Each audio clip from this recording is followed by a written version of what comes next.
Hello, good morning.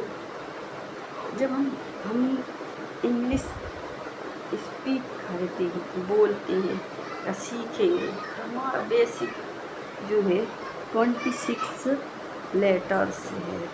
हमारी जो English जब हम सीखने जाते हैं, जैसे हिंदी में भी आप सीखते हो तो उसमें कितने होते हैं, 52 लेटर्स होते हैं, तब जाके आपको किताब पढ़ के आती है।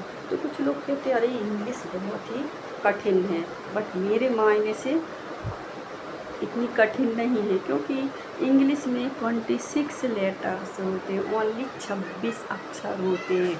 और हमारे उसमें जो हिंदी वर्जन में जो रहते हैं 52 अक्षर रहते हैं। तो आप बताइए, जब हम कोई भी सब्जेक्ट को सीखेंगे तो आपकी थिंकिंग ऐसी होना चाहिए कि नहीं, इजी है, ये इजी करके आप सीखेंगे तो कोई भी सब्जेक्ट आपको अच्छा रहेगा, मतलब सीख सकते हैं आप। और यदि आपने डिफ़िकल्ट बना लिया तो स्वाभाविक है कि सरल सब्जेक्ट भी आपको नहीं आएगा। इसलिए आप इजीली लें कोई से भी सब्जेक्ट को। जब आप सीखते हैं, कुछ भी सीखें आप, तो उसको आपको इजीली लेना है, मतलब सरलता से, कि हमको आ जाएगा करके, इस तरीके से आप सीखिएगा। तो सबसे पहले जब हम इंग्लिश सिखाते हैं तो बच्चों को, बहुत सारे बड़े लड़कों को भी नहीं मालूम रहता, जैसे कि इंग्लिश टू 12th बच्चे स्टूडेंट को भी नहीं मालूम रहता है। तो हमारी जब इंग्लिश स्टार्टिंग करते हैं, स्पीक देते हैं, तो हमें सबसे पहले इंग्लिश के 26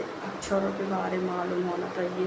ठीक है, आपको 26 अक्षर मालूम हो गए, ओके, ए से जेड तक आते हैं आपको, बट उसमें से आपको वॉवल और कॉन्सोनेंट निकालना रहता है, जो कि बच्चों को बहुत सारे मालूम नहीं रहते हैं, और बीच से इंग्लिश स्पोकन सीखने लगते हैं, जिससे उन्हें इंग्लिश ग्रामर सीखने में टाइम लगता है, डिफ़िकल्ट लगता है, और उनके दिमाग में नहीं चढ़ती है। तो सबसे पहले आपको 26 लेटर आना चाहिए, उसमें 5 वॉवल्स होते हैं और 21 कॉन्सोनेंट होते हैं, ए ई आई ओ यू।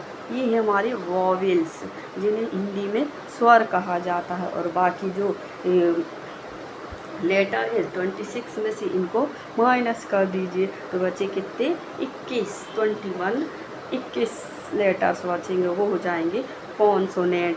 तो सर, जब आप ग्रामर सीखेंगे तो आपको सबसे पहले बेसिक वॉवल्स और कॉन्सोनेंट आना चाहिए, और जब आपको वॉवल और कॉन्सोनेंट आने लगेगा तब आपको धीरे धीरे इंग्लिश की जो ग्रामर है वो आपको समझ में आएगा। तो आपको सबसे पहले जब भी आप स्पोकन इंग्लिश सीखेंगे, ग्रामर सीखेंगे, तो आपको वॉवल कॉन्सोनेंट आना ज़रूरी है, जो कि मैंने आपको बता दी है। तो सबसे पहले आप इनको लर्न कर लें, लर्न नहीं करें, मतलब लर्न भी कर लें, और आप उसको लिख के भी आप उसको माइनस कर लें। तो इस तरीके से आपको सबसे पहले वॉवल और कॉन्सोनेंट को माइंड में बिठाना पड़ेगा, फिर आपकी इंग्लिश ग्रामर आगे बढ़ेगी, तब आपकी बेसिक मजबूत होगी। Okay, thank you.